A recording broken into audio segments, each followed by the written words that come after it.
Sache, rahimakallah, que ce bas monde est un champ de labour pour l'au-delà, et un lieu de commerce pour le gagner, et un lieu pour prendre d'elle des provisions et les marchandises profitables. D'elle ont émergé ceux qui nous ont précédés, et d'elle ont gagné les pieux, et d'elle ont réussi les véridiques, et de cette dunya ont gagné ceux qui mettent en pratique, rahimahumullah, et de cette dunya également ont perdu les gens du faux.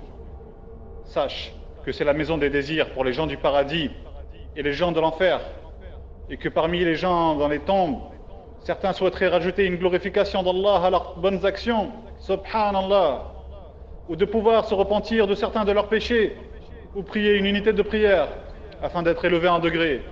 Profite donc, rahimakallah, de ta vie précieuse, et préserve ton temps, qui est inestimable. Sache que la durée de ta vie est limitée, et le nombre de tes respirations sont comptés. Chaque respiration enlève avec elle une partie de toi, Naam, une partie de ta vie, et l'âge tout entier est court, et ce qui reste de lui est infime. Et chaque partie de lui est un bijou précieux, inestimable, qui ne peut être remplacé. Mais avec cette courte vie, il y a ensuite, éternellement, pour toujours, les délices ou le châtiment douloureux. Ne perds donc pas les joies de ton âge précieux, sans faire de bonnes actions, et qu'ils ne partent sans contrepartie.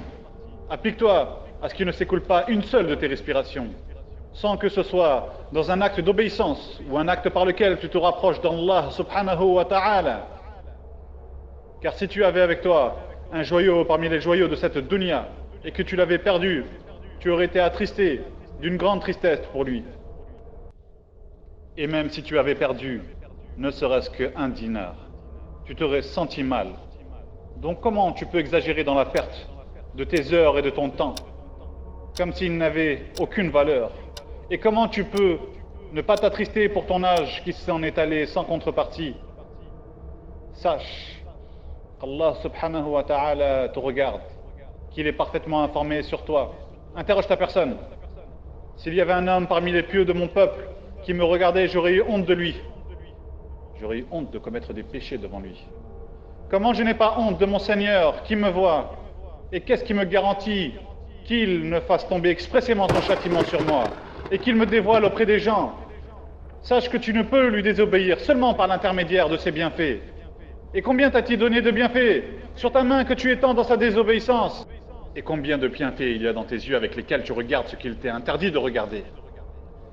Et dans ta langue avec laquelle tu prononces ce qu'il ne t'est pas permis de prononcer? Et cela ne fait pas partie du remerciement de ses bienfaits envers toi que tu les utilises dans sa désobéissance. Et même si tu n'avais pas utilisé un de ses bienfaits pour lui désobéir, et qu'il t'avait caché ton péché, cela aurait été suffisant.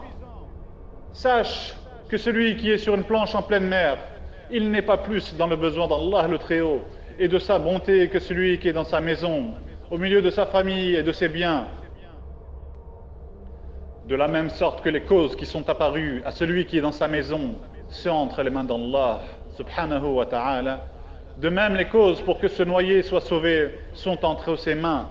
Si tu concrétises ceci dans ton cœur, alors remets-toi-en à Allah, comme celui qui est en train de se noyer, qui ne connaît aucune cause permettant d'être sauvé en dehors d'Allah. Sache qu'Allah subhanahu wa ta'ala te regarde et qu'il sait lorsque tu as fait de lui ton seul espoir et refuge et que tu l'unifies dans la demande de tes besoins en dehors de ses créatures. Il te donne mieux que ce que tu lui demandes et il t'honore avec plus que ce que tu as voulu. S'il te précipite l'exaucement, il t'aura réuni pour toi la réalisation de ton besoin qui est le meilleur de la dunya. Et également, il aurait réuni pour toi le meilleur de l'au-delà, dans le sens où tu l'auras unifié dans ta demande. Et s'il ne précipite pas ton exaucement, il t'aura donné en contrepartie meilleur que lui. Tu es donc gagnant dans les deux cas. Alhamdulillah. Je demande à Allah pour moi ainsi qu'à vous une bonne fin, et qu'il fasse que notre situation future soit meilleure que celle du passé, et qu'il nous aide à l'invoquer, le remercier et l'adorer de la meilleure manière.